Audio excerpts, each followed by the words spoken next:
lagi apa-apa on YouTube, selalunya saya akan share as a YouTube link sebab mudah untuk keep up. Okay, kecuali kalau kita buat Webex tu, WhatsApp tu ataupun class activities yang kita tak masuk Webex, kita akan ada maksudnya recording semua kat WhatsApp lah. Okay, macam evidence ataupun record dekat WhatsApp. Okay, but if on Webex, insyaAllah saya akan cuba record dan masuk YouTube. Okay, so okay, ulang semula. Uses, purposes and types. Kegunaan, tujuan dan juga jenis-jenis.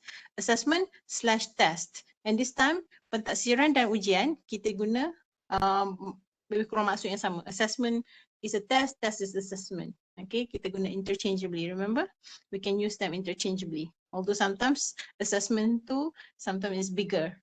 Test is a part of assessment. Okay, test tu adalah sebahagian daripada pentaksiran. Okay, so this is the outline. Macam biasa, kita tengok kadang-kadang ada yang different style. Okay, purposes and uses dikategorikan. Okay, tujuan dengan apa kegunaan lebih kepada okay, ini ni guna dalam bilik darjah ke ataupun untuk standard, ujian standard ataupun ujian berskala besar, large scale. Dan jenis-jenis ada pula criterion ujian rujukan norma, norm reference, pernah dengar kan? Ujian rujukan norma, criterion reference, ujian rujukan kriteria, formatif dan summatif kita dah bincang lepas. Summative assessment, formatif bila chef tu masih boleh rasa dan boleh tambah baik dia punya sup. Summative dah bagi kat at the end lah, itu bagi klien. Itu usually okay, dalam evaluation. Tapi similar dengan assessment pun, maksudnya formative tu masih lagi boleh ditambah baik. Summative dah merumuskan segala-galanya. Dan ada saya minta group yang buat summative dan formative. Dan saya pun dah bagi feedback. Okay.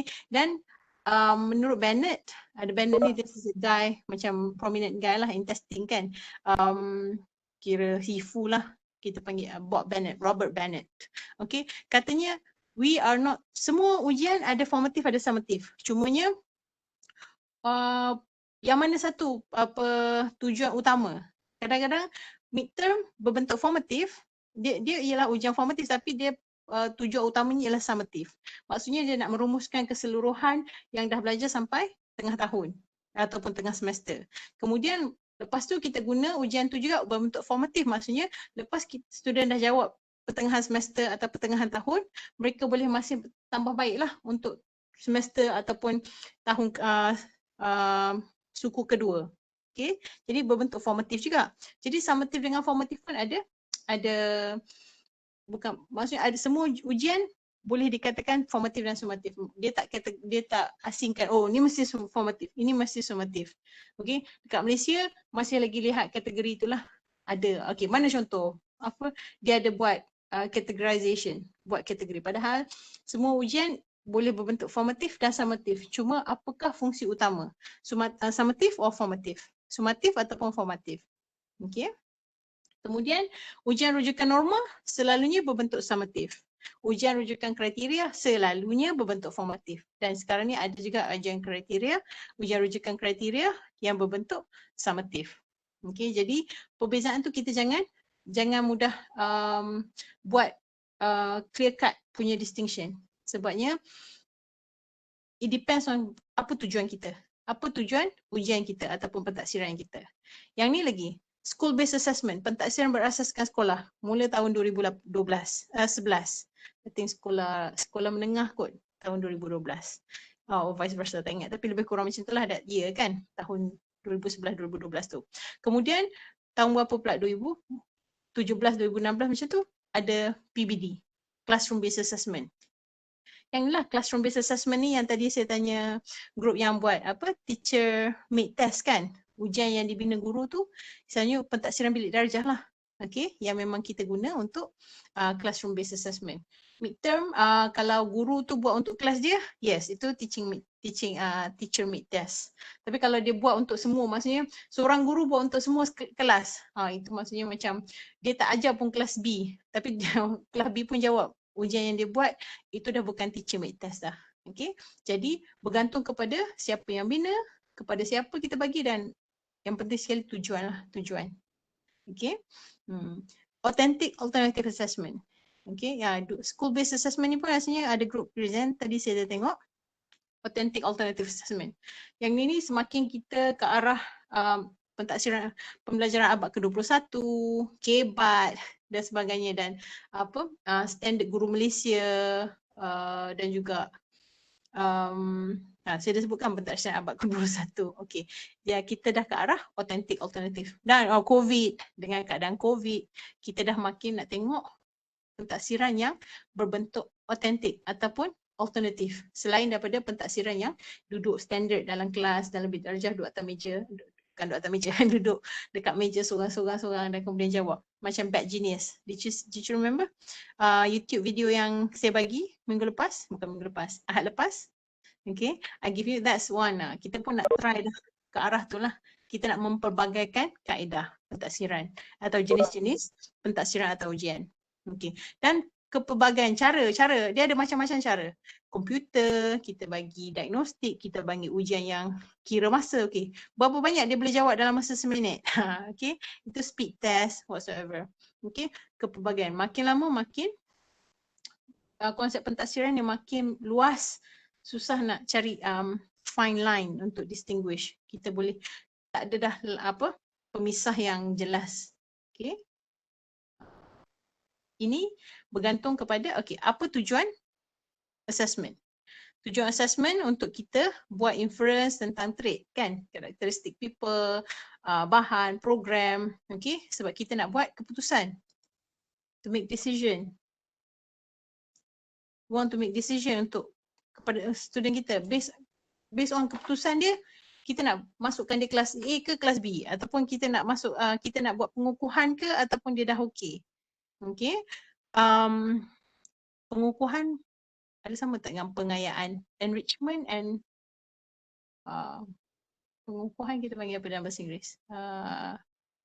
To improve lah, right? Improvement, right?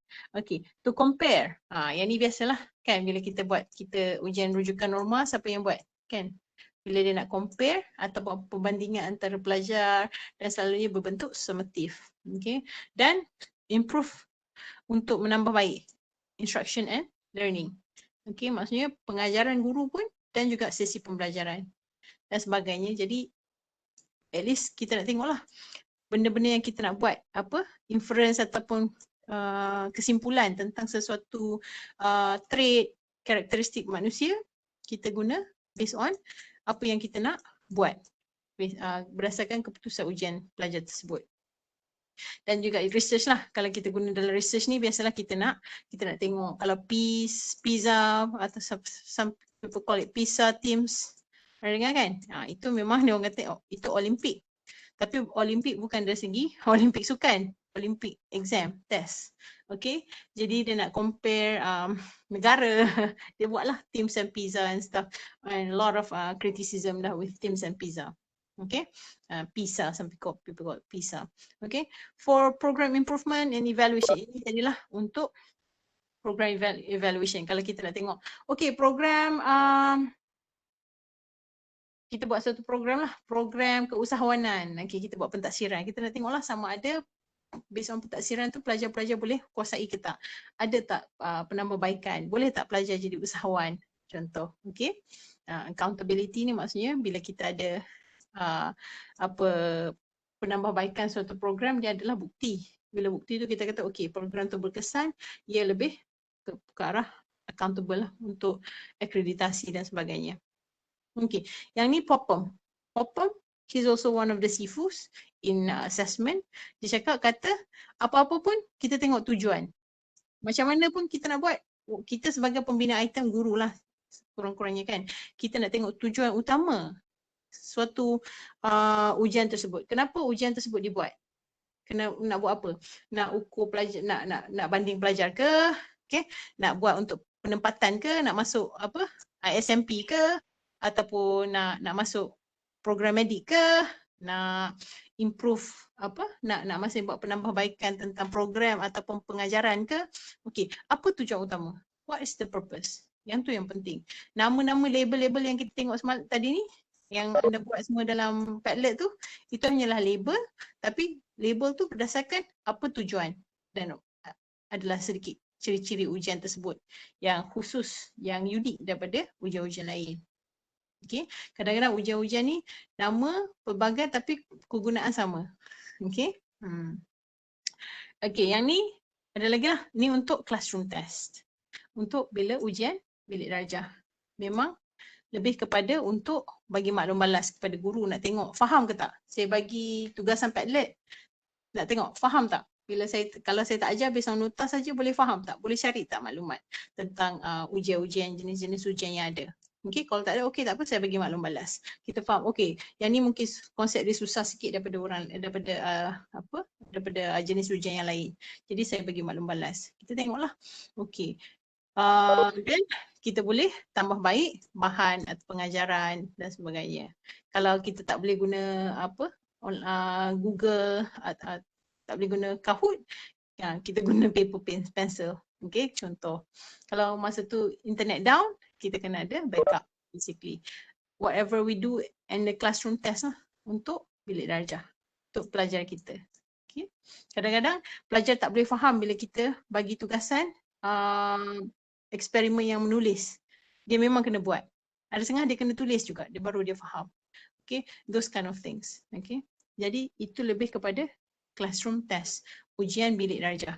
Dan inilah yang dikatakan PBD. Dan selalunya PBD ni kita nak ke arah otentik dah lah. Yang guru buat yang menyebabkan pelajar berfikir. Okay, banyak jenis-jenis. Okay.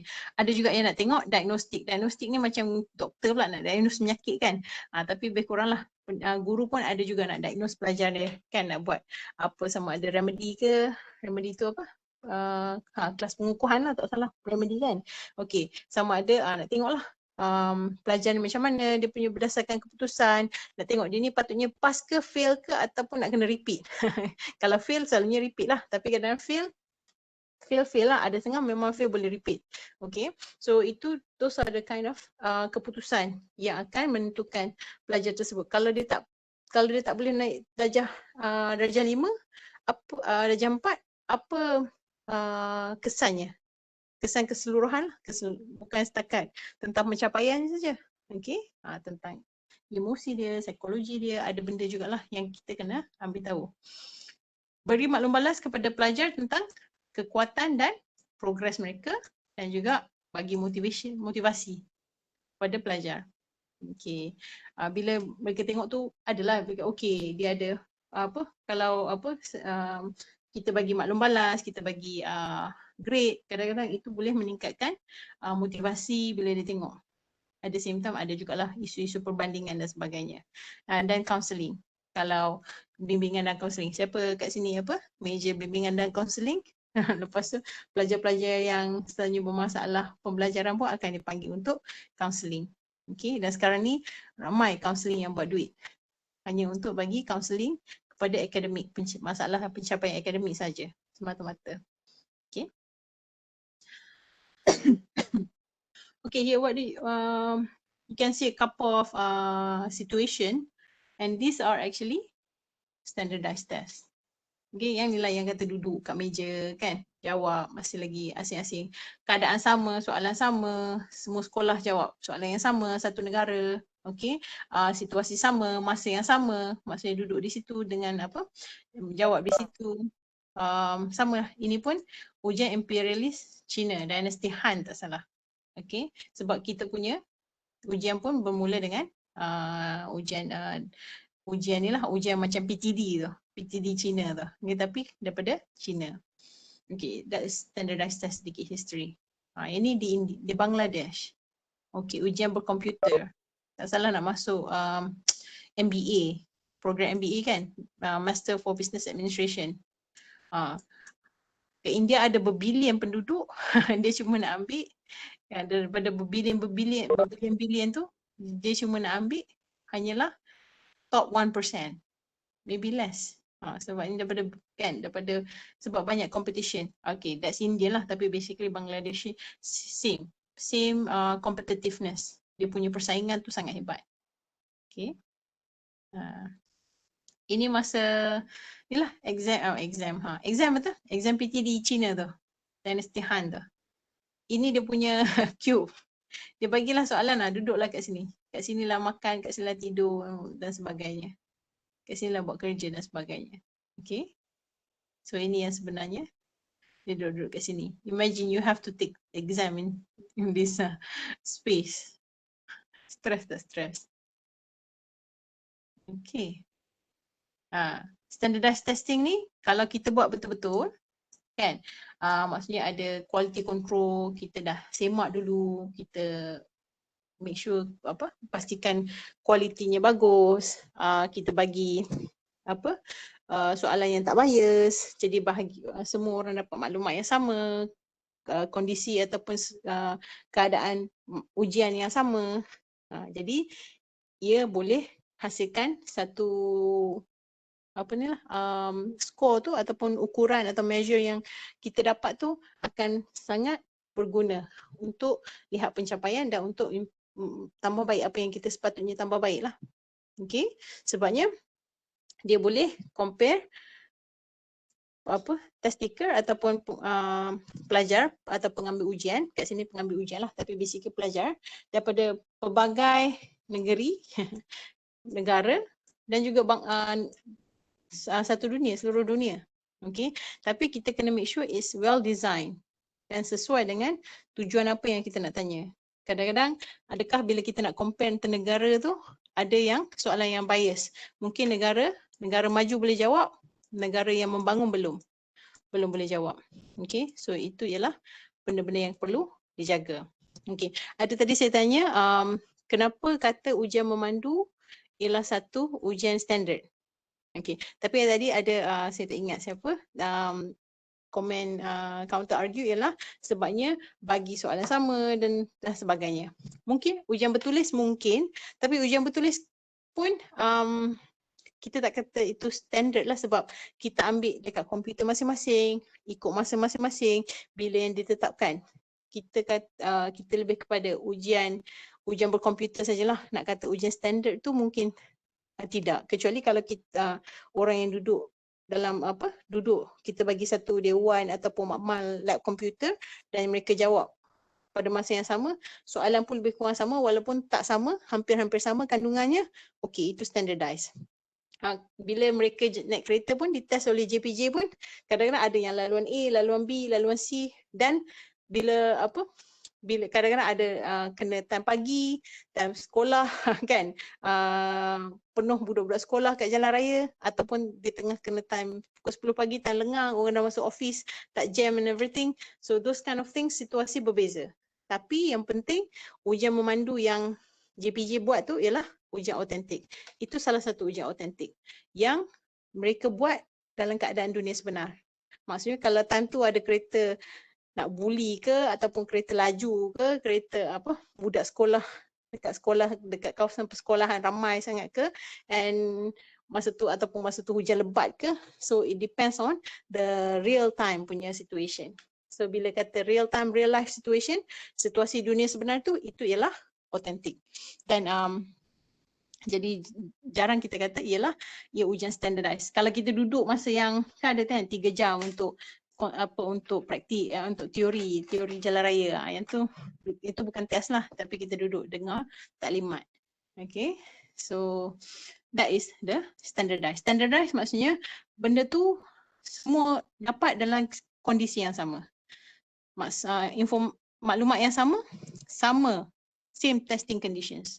Kalau yang ni seorang hujan, yang ni seorang kanak-kanak melintas, yang tu tiba-tiba ada pemandu mabuk, dah tak sama. Okay, boleh ya? So far so good? Emoji sikit.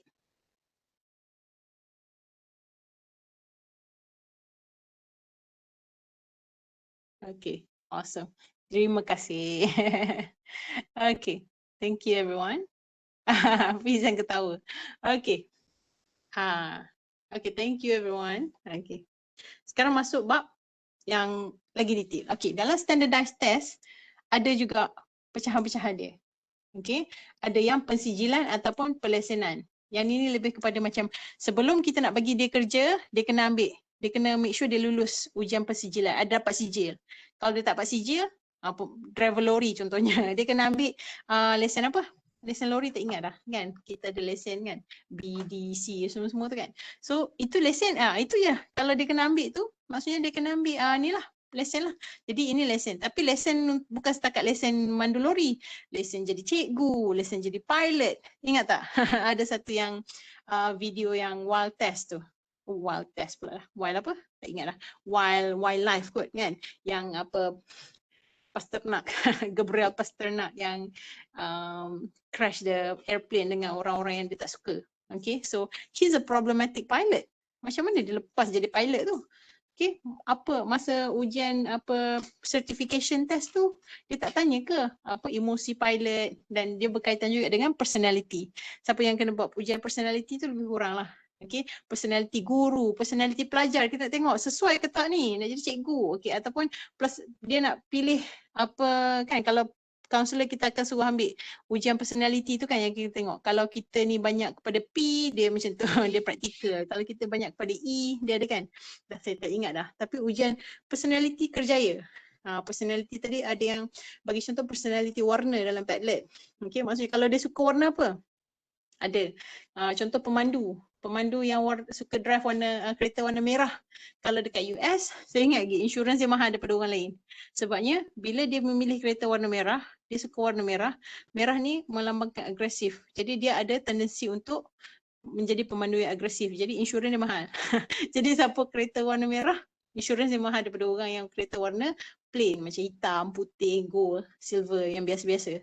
Okay, so merah ke mungkin yellow ang-ang macam highlighter ni kan. So those are the personality lah juga. Dia based on colour. Insurance lah, sebab insurance pun dia nak tengok, dia belum tentu siapa nak accident, tapi dia tengok dari segi apa instrumen-instrumen yang dia tanya lah. Macam dia buat research dan dia buat lah, okay kalau dia ni drive kereta ni macam mana, kereta lama lagi banyak insurans ke kereta baru lagi banyak insurans, lagi mahal insurans. So adalah dia ni kalau dia umur 17 tahun lagi mahal lah insurans sebab pemandu baru. Kalau dia dah lama bawa, okey, dia murah sikit insurans dia. Itu memang macam tu, sebabnya dia tendensi untuk kemalangan.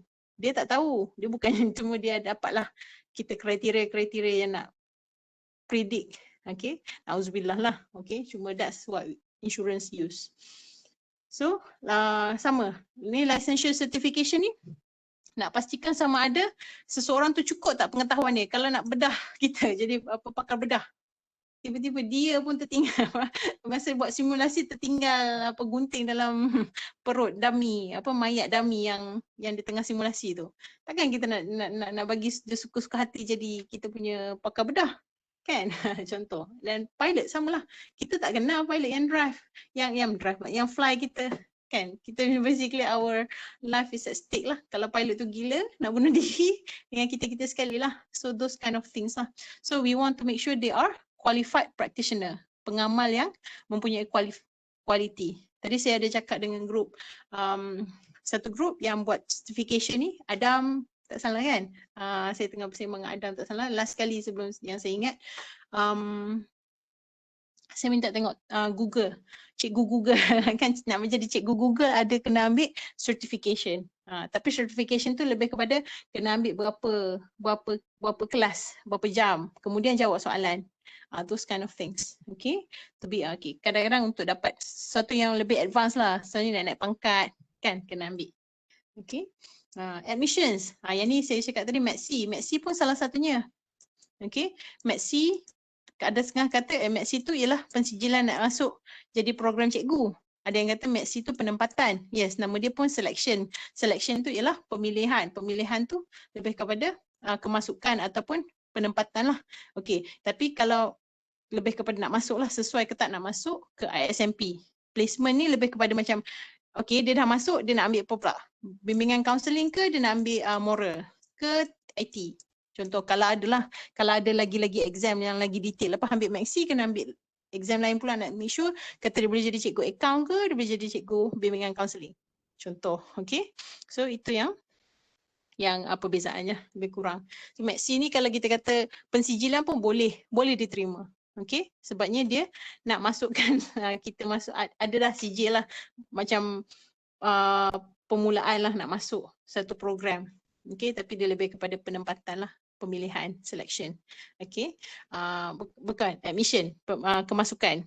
Okay, pemilihan, placement boleh juga, tapi kalau ada tanya soalan lagi jelas, maksudnya nak ambil level mana, advance ke kena mula dengan beginner. Okay, itu placement.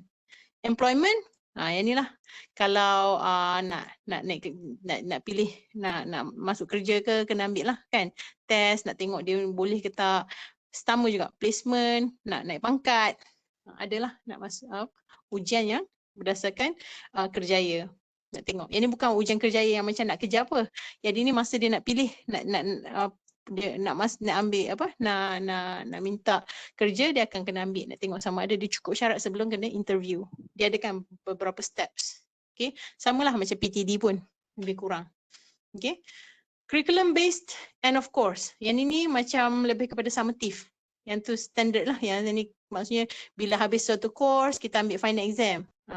Kalau tidak, dia based on curriculum lah, based on assessment in education punya curriculum. Okay, we determine whether students have mastered the objectives. Maksudnya kan kita ada CLO, capai tak CLO? So kita tanya final exam. Kan sekarang ni final exam pun tak ada, so itu dah tak standardized. Sebabnya bila nak buat standardized tu susah. Kalau especially online, banyak isu. Dan mungkin kita punya teknologi belum bersedia. Mungkin bukan secara pelajar saja yang belum bersedia, mungkin ada setengah kekangan internet. Pensyarah pun mungkin belum bersedia untuk buat standardized test. Okay. Exit testing, maksudnya bila dah keluar. Bila kita keluar, maksudnya nanti jadi alumni. Okay. Apakah pengalaman? Nanti dia tanyalah. Okay. Kadang-kadang ada dia ambil exit testing ni bukan lebih pengalaman, dia lebih kepada nak make sure sesuai tak nak keluar. Dulu kita kata buat muat. Dulu ada polisi UM kata muat kalau nak keluar law kot tak salah. Kan nak habis degree law, muat dia kena band sekian-sekian, sekian-sekian. Kalau tak dapat band sekian-sekian tak boleh graduate. Tak boleh bergraduate. Okay, tapi kita dah ada isu, beberapa isu kot dan kita dah tukar polisi. Tak salah. Okay, jadi itu salah satu. Adakah sesuai muat digunakan sebagai exit testing? Sebabnya tujuan exit testing ni kita nak tengok sama ada pelajar tu dah cukup lengkap untuk keluar. Okey, jadi muat apa justifikasi muat sebagai exit testing? Mungkin tak ada justifikasi yang kukuh. Jadi disebabkan itu mereka dah cancel.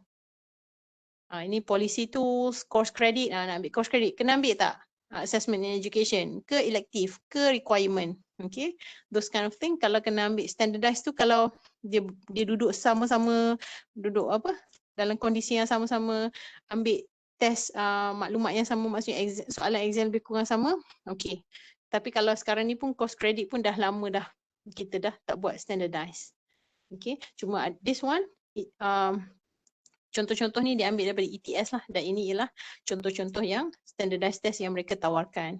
Accountability ni maksudnya tunjuklah kata sama ada nak tunjuk kepada kita ada bukti tak bahawa student dah betul-betul capai apa yang dia sepatutnya capai. Ini lebih kepada ni lah, kalau kita ada akreditasi, ada auditor datang nak semak. Contoh kalau nanti bila you guys go to school, akan ada pencerapan, SISC Plus akan datang kelas, akan Nazir akan mencerap lah. Okay, nak tengok tengok buku RPH anda, tengok sama ada apa hasil pembelajaran tu sesuai tak dengan pentaksiran, dan tengoklah apa progres pelajar dan sebagainya.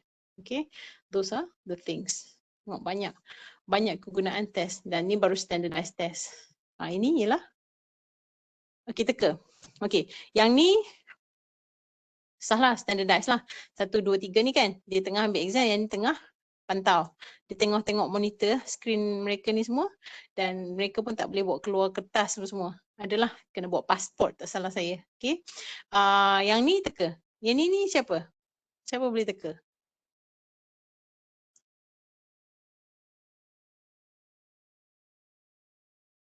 Yang ni sebenarnya bukan pelajar ataupun bukannya test taker. Yang ni orang yang jaga exam. Jaga exam online. Kan sekarang ni kan banyak kan kita tengok exam online. Okay. Lot of things. Okay. Dia akan tengoklah dia akan pantau. Semua exam tengah berjalan ni dekat North Carolina ni, tak salah. Untuk sekolah menengah ke universiti kot, tak salah. Di universiti. Sebab universiti dia ada macam UiTM tu kan ada branch-branch Shah Alam, Merbuk semua-semua tu dia buat online.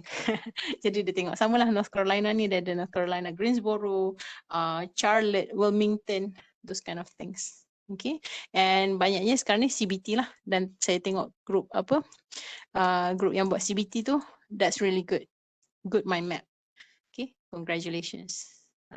Dan semua jenis exam yang kita kata tadi tu semua boleh jadikan classroom pula, computer based. Okay, pilot test, licensure kan, lesen kan, nak certifying exam, ni lesen lah ni, lesen untuk medical surgeon, pakar bedah. Okay, certified, ni pun certification juga. Addiction counselor test, nak tengok counselor tu dia boleh tak jadi counselor yang untuk handle kes-kes penagih tegar ke apa kan, ataupun peminum arak tegar ke, addictions lah, what kind of addictions adalah kan, alkohol ke, drug ke. Okay, personality pun boleh juga buat guna komputer. Okay, and it can be standardized.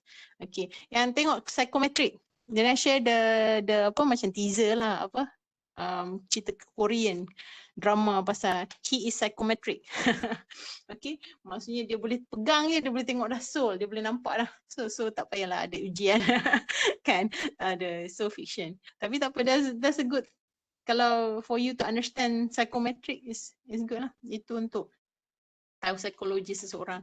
Yang tu dia kata psych tu lebih kepada soul. So maksudnya roh lah, roh seseorang dah mati boleh pegang, boleh tengok apa yang dia rasa sebelum mati.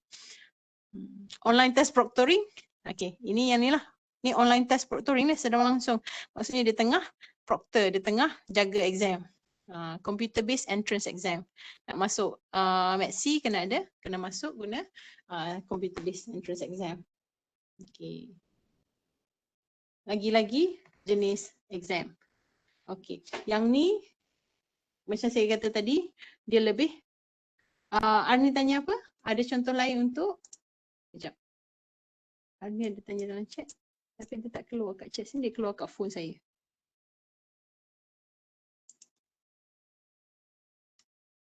Sekejap ya.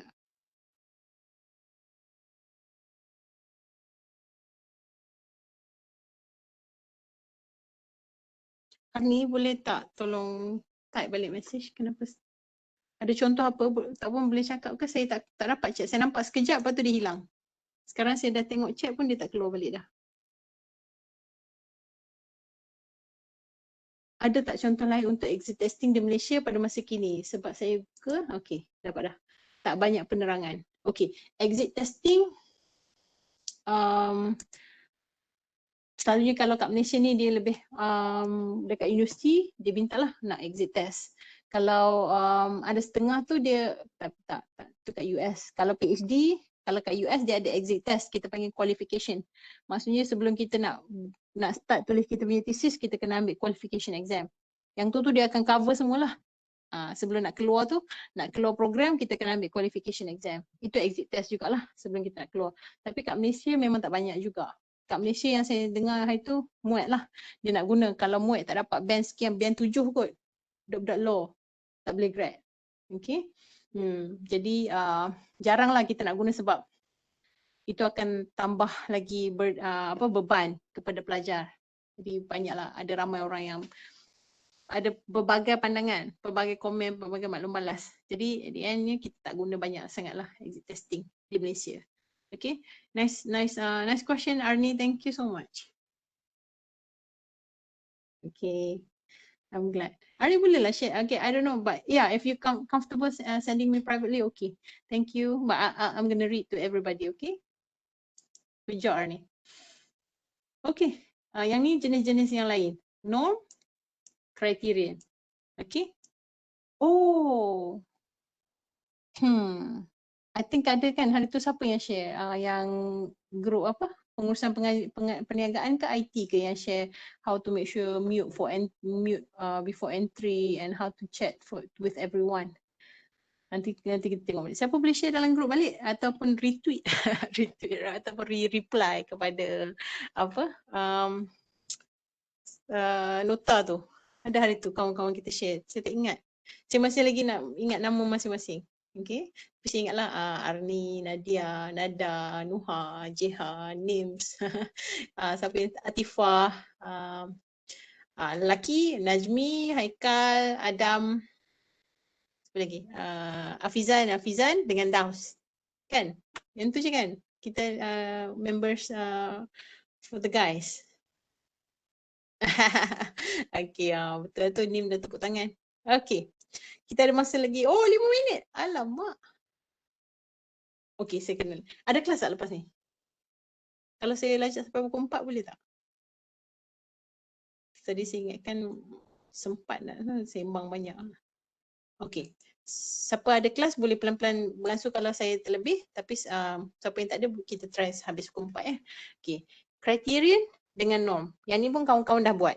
Okay. Tapi kalau saya tengok kriteria ni lebih kepada bila kita ada, bila student jawab dia mesti ada kriteria. Kalau lepas kriteria tu dia maksudnya dia tercapai lah. Okay, objektif. Contohnya ingat tak? Yang pasal handsome, cara kita mengukur handsome tu. Kriteria dia orang Asia semua. Okay, meet the criteria lepas. Dia mestilah umur bawah 40 tahun. Okay, Syarohan tak lepas. Okay, so basically tak meet the criteria lah. Okay, that is the criteria. Basically, lebih kepada siapa yang dapat kriteria boleh maksudnya ada possibility semua boleh dapat 100%. Jika dia dapat capai kriteria yang kita nak tu, dia dapat markah. Tapi kalau norm reference, dia tak. Norm reference dia lebih kepada bell shape curve. Yang ni yang ada yang cakap pasal loceng tu kan. Okay. Yang ni sebabnya bila ada norm, bila kata-kata norm tu ialah normal. Normal tu maksudnya distribution ataupun taburan kita. Taburan kita normal. Allah huduhnya. Tak apa okay. Lagi sekali. Sini. Okay. Taburan kita normal. Dalam populasi ni, dalam negara kita ramai yang pendapatan sederhana. Okay. Sedikit yang berpendapatan tinggi dan sedikit yang berpendapatan rendah. Oh, that is a bad example. Sorry. Sebab kita B40, M40 tak boleh kata pendapatan. Kita kata IQ ataupun pencapaian. Kalau IQ lah IQ. IQ rata-rata IQ kita sederhana lah. Okay, kat tengah-tengah ni. Dan ada yang genius, ada yang agak lemah. Okay, itu maksudnya normal. Normal lah. Taburan normal maksudnya taburan kita. Ni orang lah semua ni. Taburan. Okay, sebab tu dia kata bell shape. Nampak bentuk loceng. Sebabnya loceng tu kan macam normal kan. Maksudnya yang tengah-tengah tu ialah sederhana. Yang hujung ke arah above the mean. Lebih kepada lebih ke kanan ialah berpencapaian tinggi. Yang ni yang lemah. Okey, itu normal. Dan bila ujian rujukan normal, dia lebih nak membandingkan pelajar. Sebab tu dia kata yield normal curve. Inilah lengkuk normal ni. Okey. Dan 50% test takers atau pelajar yang skor lebih daripada 50, okey, pass. Yang lebih selebihnya fail. Okey, maksudnya adalah sebab tu kalau ada setengah dia kata okay final exam UPSR, dulu UPSR pun tak tahu nak masuk ke tak kan, SPM especially. SPM tahun tu dia kata oh okay graf jatuh. Graf jatuh maksudnya apa? Maksudnya tahun tu orang yang dapat katalah tak ramai yang dapat markah ADMET. Markah ADMET yang paling tinggi katalah dapat 60. So masa tu 60 dah A. Okay. 59 A minus. Contohnya A berapa? A2. Okay. Kemudian kalau markah dia 40 tak fail lagi. Sebab apa? Dia turunkan graf. Sebabnya the population masa tu yang paling tinggi 60. Yang sederhana 40. Yang paling sikit 20. Kan dulu 40 dah fail. Okay. Ada tahun yang pencapaian okey. Bila semua orang dapat skor 90, dia tinggikan graf. Maksudnya kena dapat 70 baru dapat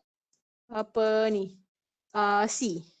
Tu pun dapat C sebab ramai sangat dapat tahun tu dapat tinggi. So dia kena ikutlah normal curve lah. Jadinya kalau kebanyakannya dapat masa tu 60, dia akan kurangkan jadi 60 tu A. Okey? Boleh faham? Ujian rujukan normal. Kita nak bandingkan pencapaian individu. Yang ni kita nak tengok based on kriteria. Contoh, okey, yang ni tujuan apa semua ni mungkin boleh tengok sini, tapi yang ni MUET ialah salah satu ujian rujukan kriteria. Sebabnya dia ada kriteria dia. Okey. Nak markir. Apa kriteria untuk pelajar nak dapat band 6? Okey. Dia mestilah sangat fluent, sangat fasih berbahasa Inggeris lah. Okay, highly appropriate use of language. Penggunaan bahasanya sangat sesuai. Maksudnya kalau dia buat tulis essay semua sangat sesuai bila dia bercakap, sangat sangat fasih, lancar, tak ada langsung ke ataupun hardly. Hardly tu maksudnya tak boleh bilang lah berapa banyak. Tak perasan pun kata dia ada error ke tak. Okay, comprehension, pemahaman dia boleh baca, dia faham. Kita nampak dia ada good understanding. Dia boleh faham lah, dia boleh berkomunikasi, dia boleh dengar, dia boleh jawab. Maksudnya markah reading dengan listening dia tinggi.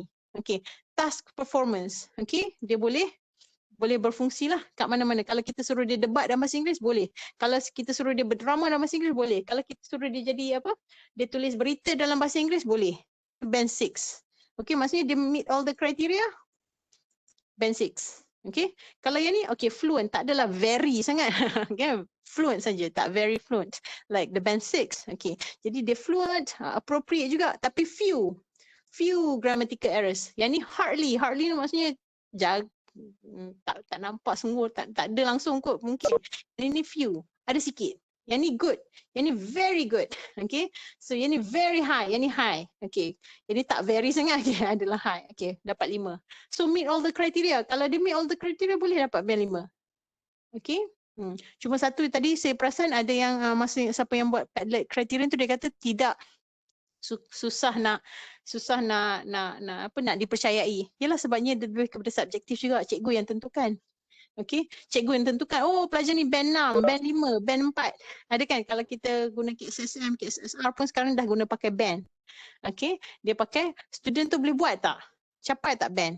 Okey, nak capai band tu sebenarnya cikgu yang tentukan. Itulah sebabnya dia perlu dilatih siapa yang nak bagi markah dari segi band ni. Inilah, ini tahap penguasaan. Sekarang kita ada standard prestasi. Band lah, macam band lah. Okey, maksudnya mengukur dan menggunakan nombor. Ni apa? Sains tahun 2. Pelajar boleh ukur dan menggunakan nombor. Kalau dia kalau dia boleh memilih peralatan yang sesuai untuk ukur, dia kata okey dia guna ambil Peter tape nak ukur meja. Okey, band 1 dah, lepas. Lepas tu dia boleh bagi tahu pula kenapa, macam mana dia ukur. Memerihalkan penggunaan peralatan.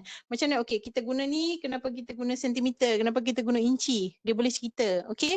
Macam mana dia nak guna, okey dapatlah tahap penguasaan nombor 2. Mengukur menggunakan alat dan unit piawai yang sesuai. Tadilah, okey yang tadi tu mungkin dia boleh guna dulu, dia boleh ukur, dia boleh tahu kata, okey saya guna Peter tape ni sebabnya dia lebih besar sesuai, okey berbanding pembaris. Okey, yang dan lebih fleksibel. Lepas tu kita guna sentimeter pula. Okey, dan band 3 sebab dia bagi tahu alat unit piawai. Okey, mengukur menggunakan alat dan unit piawai yang sesuai dengan teknik yang betul serta merekod dalam jadual. Kemudian dia boleh rekod pula dalam jadual. Okey, lebar dia berapa, tinggi dia berapa, okey? Panjang dia berapa? Okey, dapat band 4. Meet all the criteria. Sampai 6. Kalau dia semua boleh dapat semua ni, dapat band 6. Okey, itu yang dikatakan ada kriteria. Kriteria apa? Okey, nak masuk. Sama. Ini pun komunikasi. Kan? Macam mana komunikasi sama tak? Sains. Sains nak berkomunikasi apa? Okey, yang tadi tu komunikasi bahasa, ini berkomunikasi pengetahuan sains. Menghasilkan persembahan yang kreatif dan inovatif berdasarkan maklumat dan idea direkod secara sistematik. Okey, tu dia. Yang ni. Yang ni nak tengok lah. Apa yang nak kata inovatif dan kreatif tu. Dia nak buat apa? Eksperimen. Dia nak tunjuk eksperimen, kemudian dia tunjuk pula, okey ini dapatan saya based on eksperimen, tapi dia berkomunikasi sebab ada saintis tak pandai berkomunikasi. Okey, dia pandai buat eksperimen tapi dia tak boleh nak cerita ke orang dengan bahasa yang mudah difahami. Okey, itu ialah komunikasi lah, standard pembelajaran untuk sains based on ujian rujukan kriteria. Ini norm reference. Perasan kan tadi? Bell curve. Okey, siapa nombor 1? Siapa nombor 2? Siapa nombor 3? Okey, terbaliklah. So basically ni kita nak tahulah sebab tu anugerah kecemerlangan tu lebih kurang dapat je siapa nombor 1, siapa nombor 2, itu ialah rujukan normal kita nak rankkan kita punya pelajar. Ni the normal curve ni kan. 50% boleh pass. 50% lagi kena fail. Ataupun tak capai lah. Below the mean. Mean ni average lah ataupun purata kan. Majoritinya time ni masa tu dapat kat sini. Okay. Half of the test takers are grouped into the passing region of the curve and half into the failing. Macam tu lah 50%, 50%. By definition, half the test taker must fail. Maksudnya kalau kita guna ujian rujukan norma, katanya kita nak bandingkan pelajar, setengah daripada population mesti fail. Sebab kita nak pilih yang betul-betul pas. 50% yang pas. 50% tu pun kalau kita nak pilih lagi, mungkin kita pilih yang ni lah. Yang hujung ni saja yang kita ambil. Macam tadi lah yang dekat MBA dekat Bangladesh tu kan. Okay. Ambil yang betul-betul kat ujung ni saja. Okay. Ya. Same. Kalau kita boleh bahagikan pula taburan kita kan, kita kata ni taburan manusia kan, dalam satu populasi ke, dalam satu kelas ke. Kelas kita pun mesti selalu normal.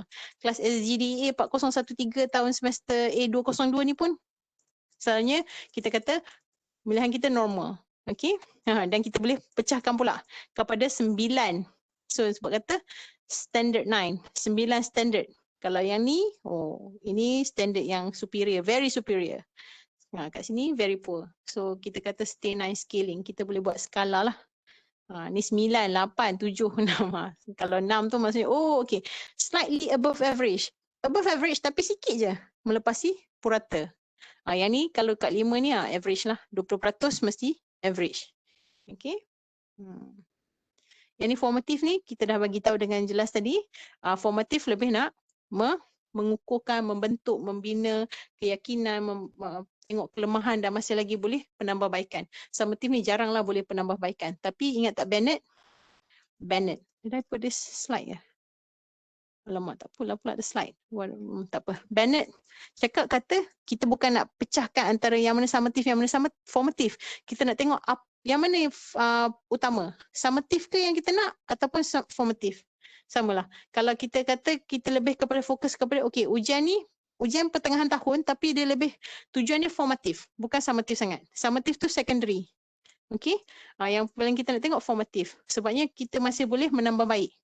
Sebabnya kita bukan nak bagi nak bagi hadiah ke ataupun kita yang tengok akhir tahun tengah tahun ni macam mana pelajar tu ready ke tak? Kalau tak ready apa lagi nak buat? Okey. So dia punya tujuan asalnya ialah lebih bentuk formatif. Bukan nak tengok summarize pelajar ke semua dan nak tentukan grade ke apa semua. Okey. Grade tu kita tengok juga tapi kita tak tengok sangatlah. Itu bukan utama tujuan. Okey. Yang ni school based assessment. Yang ni lah 2019 sedikit dia punya history sikit. 2011 sekolah rendah, 2012 sekolah menengah. Okey, kita dah tukar kepada KSSR, KSSM. Okey, curriculum standard sekolah rendah, sekolah menengah. Okey, apa tanggungjawab guru, apa tanggungjawab pelajar. Yang ni kita akan dengar masa presentation dengan lebih lanjut. Okey, saya akan skip yang ni. Saya ada 4 komponen. Yang ni memang, dan dalam ni pun ada kan, pentaksiran pusat ni ialah UPSR. UPSR tadi standardized lah kan. Okey, classroom assessment ini teacher made test yang dibuat oleh guru, pentaksiran bilik darjah. Yang ni sports, co-curriculum, physical activity semua ni ialah sukan jasmani. Sekarang ni tahun tak buat sukan dah, sekarang kita buat virtual run. Sebab COVID, tak boleh buat PAJSK. Nanti saya tunjuk, anak saya buat virtual run. Kena lari 3 km dalam satu hari. Okay, dan yang ni psychometric assessment. Tadi nak tengok psikologi personality pelajar, nak tengok macam mana kecenderungan. Yang ni kita akan dengar grup siapa, Chah ke Nadira, tak salah. Akan present. Yang ni apa cikgu buat? Yang ni cikgu buat. Yang ni cikgu buat.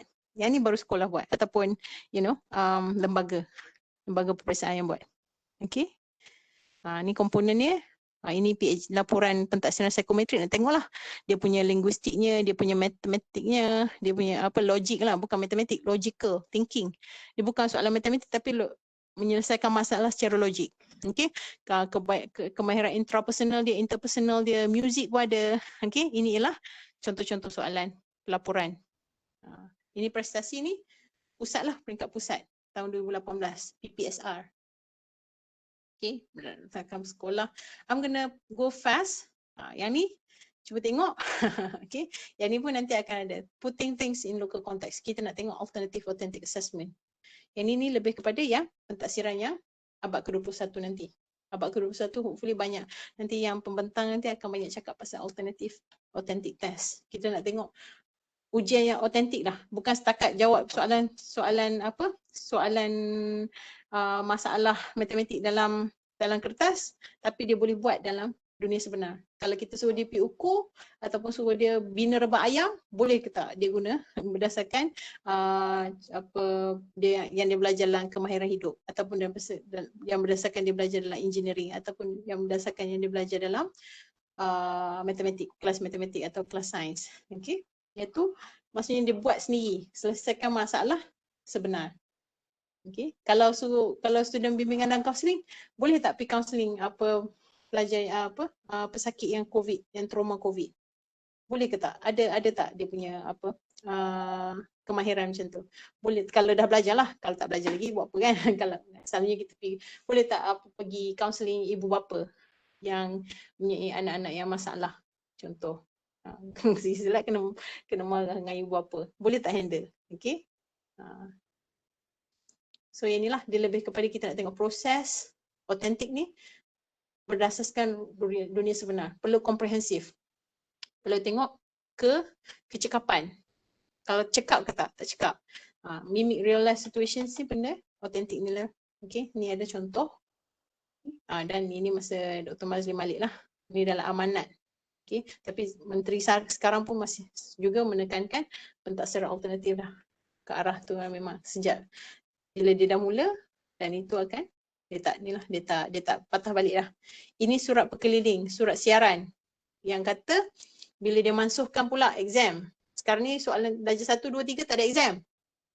Jadi tak ada exam, kena buat PBD. PBD ni pula aktiviti dia tak boleh lah berdasarkan paper pencil saja. Kena pandai bercerita, kena buat projek mudah, kena bermain, kena buat main peranan role play lah, berlakon, jawab kuis mungkin kuis yang lebih ke arah teamwork, okey, bukan siapa betul, siapa dapat 10 betul, macam tu.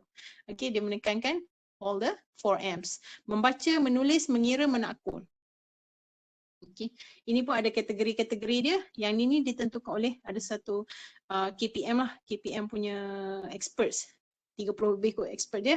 Dia bagikan kepada, ni ada yang peer self-assessment. Kalau anda boleh nilai ataupun taksir diri sendiri dan nilai kawan-kawan pula, itu ialah autentik atau alternatif.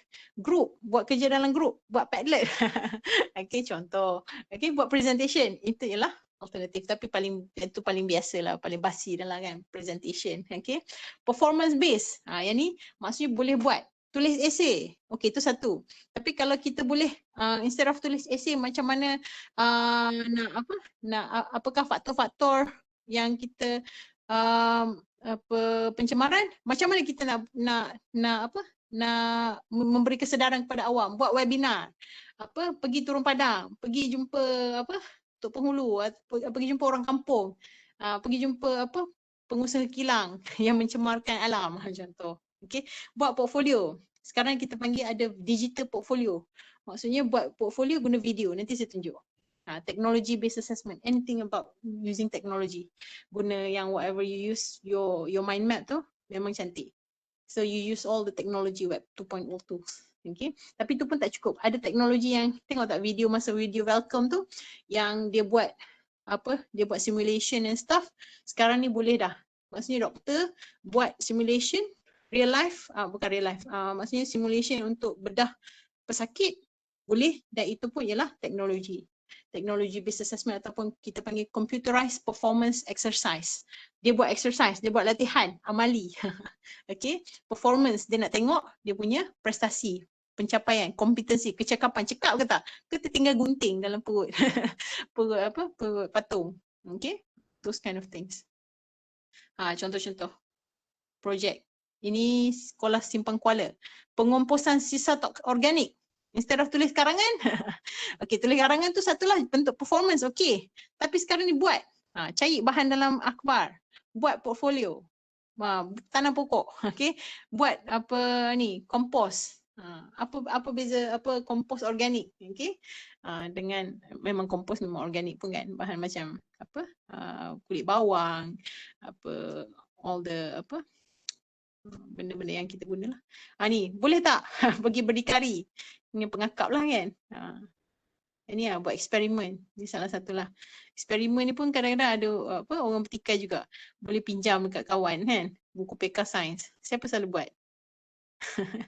Okay, kawan-kawan saya selalu pinjam. Okay. Ini nak kata budak skema kan. Ini Dam. Ni budak ni dia tengah tunjuk cara jadi doktor gigi. Macam nak berus gigi. Kawan-kawan ni pun tengok. Ini pun main peranan. Ini dia buat hakisan tanah. Apa berlaku? Kalau ada bukit hijau dengan bukit botak. Yang mana satu senang nak kena apa? Hakisan tanah runtuh dan sebagainya. Kerakusan manusia. Ini solat. Aplikasi solat. Ada. Kalau nak beli tengok kat YouTube ni. Cikgu ni memang cikgu cemerlang lah. Ustaz Jasmi kot tak salah. Okay. Dia buatlah dalam board tu ada belajar solat. Dia guna AR. Ini technology based assessment lah. Augmented reality. Sekarang pun augmented tu biasalah. Virtual reality dah makin popular ke dah tak ada dah. So how fast technology change. Right. Yang ni untuk bahasa Inggeris. Okay, tengok dia buatlah contoh-contoh macam mana dia buat performance task. Okay.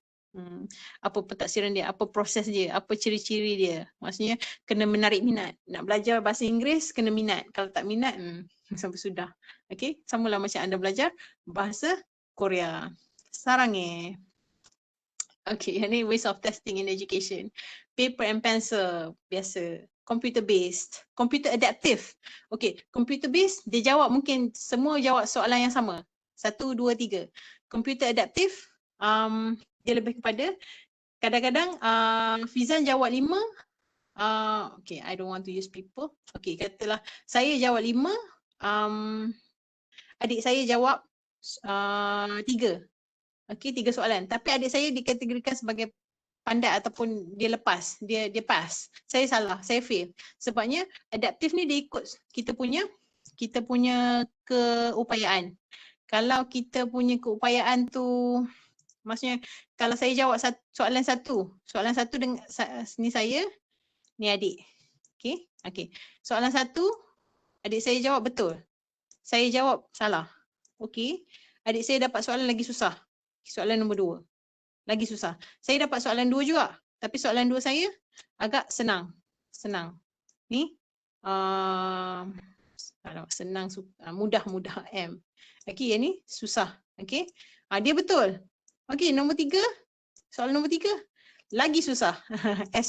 LS. Okay. Betul juga. Okay, cukup. Komputer kata, okay, cukup dah. Dia dah cukup dah kriteria dia. Memang budak ni pandai. Kalau yang ni, soalan nombor 2. Dia jawab, ni komputer lah ni. Komputer sebab dia real time kan. Komputer, okay. Ni soalan mudah. Soalan mudah betul. Okay. Komputer kata, okay. Soalan nombor 3 bagi susah sederhana. SD. Sederhana. Sederhana salah. Alamak. Okay. Kemudian soalan nombor 4. Tak apa, komputer kata, okay. Dia salah lah. Soalan sederhana bagi mudah balik. Okay. So ini, okay. Ini betul. Okay. Kalau okay. Lepas tu bagi mudah. Bagi apa? Bagi soalan nombor 5. Sederhana. Okay. Betul. So yang ni. 3. Yang ni pun markah dia 3. Tapi yang ni pandai. Pandai lah. Yang ni tak pandai. Okay, contoh. Okay, itu adaptif. Sebabnya dia adaptasi ikut ke dia lah prestasi real time tu lah. Sebab okay, ni mudah dah betul bagi susah sikit. Tapi tak salah balik, bagi mudah balik. So that's the adaptivity. Dan walaupun markah 3, kenapa dia 3 sama je markah? Kenapa dia lepas, saya tak lepas? Sebabnya dia 3, semua soalan dia susah, lagi susah. Soalan anda semuanya sederhana, 1, mudah 2. Okay, so itu dia punya adaptivity. Power test, speed test, yang ni lah. Individual test, yang ni biasa group test, teacher made test, all this kind of test. Cara, kaedah. Ada juga yang kata summative tu ialah kaedah, bukannya jenis. Okay, so whatever it is, apa-apa pun, what really matter are the test assessment purposes and intended uses. Macam mana kita nak guna? Kita nak guna dia untuk masuk kerja, nak pilih. Jadi soal jenis apa? Soalan apa yang kita nak guna? Certification. Okay. Senang dapat markah, senang hilang markah juga. Yes, names. Okay. Yang tadilah adaptif tadi. Okay. Yang ni what matters? Purpose. Apa-apa balik kepada tujuan. Apa tujuan hidup? Apa tujuan ujian? Okay. Apa tujuan? Okay. Jadi ujian mana nak guna? Memang banyak. Okay, jadi jangan get too hung up on that. Cuma ada benda yang kita adalah macam perbezaan yang ni memang jelas lah, norm dengan kriteria ni memang clear lah. Okay, so ni ialah cara kita nak buat. Dan dia ada yang cikgu, ada yang standardized. Dalam standardized tu pun ada yang norm reference, ada yang criterion reference. It can overlap. Bukannya masalah, dia bukannya satu yang terpisah, dia lebih kepada macam suatu yang complement each other. Okay, bantu tapi apa-apa pun berdasarkan purpose. Apa tujuan? Kita nak buat apa ujian tu? Okay. Okay, yang ni boleh tengok lah. Adalah yang tadi yang ni lah. Yang ni yang daily motion tu yang saya bagi malam hari Rabu lepas. Okay, 3 ni yang anda dah tengok lah. Okay, so here is actually last words before we end. Dear kids, you are not a number. The world will try to assign numbers to you, to measure you through grades, scores, potential, but you are so much more than any number. Numbers miss your kindness, your creativity, your empathy, your heart. You are never a number, but rather always remember you are priceless. Yang ini bila mother lah, bila nak cakap kata anakku jangan kisah sangat pasal skor ke semua ni yang berdasarkan exam oriented sangat ni. Yang penting yang ni. Dan itulah sekarang ni yang kita nak tolong kita nak holistik tau. Jerry kan, falsafah pendidikan negara, kebangsaan, jasmani, emosi, rohani, intelek, ada lagi sosial, apa lagi kan, sekarang ni macam-macam dia nak tambah tapi yang penting tu Jerry setelah. Okay, akhlak tu tak ada. Tengok zaman sekarang ni pelajar ada akhlak ke tak? Nanti you will go to schools, people will go and sleep, you might find those kind of students. Tapi how you want to deal with this? Those kind of students, you have to touch the heart. Okay, bukan setakat macam nak hafal konsep saja. Okay, konsep is important, knowledge important, prestasi important, kecekapan important. Tapi yang dalam-dalam tu, yang kita tak boleh nak cover, yang beyond, beyond reach tu values lah, nilai. Yang tu belum lah, susah lagi lah. Okay, so purpose, apa tujuan kita? Okay, apa tujuan nak jadi guru, apa tujuan ujian? Okay, that's the purpose. Okay guys, sorry 4 suku dah. Okay, janji pukul 4. But thank you very much for hanging in there. Saya akan share. Thank you everybody. Nuha minta message. Buat apa? Don't be sad. This is reality. Okay. I'll talk to you soon. Hari Rabu tolong remind. Saya memang ada meeting pukul 3 dalam tentatif tu. Tapi saya akan bagi tahu sama ada kita nak scan ke ataupun kita postpone buat malam. I'm sorry I have to do this. Kalau tak, kita buat aktiviti macam hari itulah, scan attendance ataupun add you manually and then we'll make sure. Dan mungkin boleh lepas ni kita ada presentation. Alamak, stop sharing pula. Why did I stop? Sekejap discard it. Okay, dah boleh start lah, look at the presentation. Okay, yang assessment spec ni tengah sikit lagi nak siap. Nak buat TOS semua ni, yang ni tak apa, yang ni I'll make sure kita cover. Yang lain pun sama, akan buat game. Bagi idea kan hari tu, buat online quiz. Yang ni online quiz 8 markah, kalau tidak 10 markah sebab kita dah tolak 2% untuk Padlet. Thank you very much for the nice Padlet. Cuma kalau boleh respond dengan komen saya, that'd be great. Okay girls and guys, thank you so much. I'll talk to you soon. I'll share yang virtual run tu. Anak saya sekarang ni kan sekolah dah tak boleh buat. So that's how we do. Assalamualaikum. I'm going to end the meeting, okay? Thank you. Thank you, Doktor. Okay, kalau ada apa-apa. Okay, Doktor. Okay. Thank you, Doktor. Thank you. Thank you, Doktor. Thank you, everyone.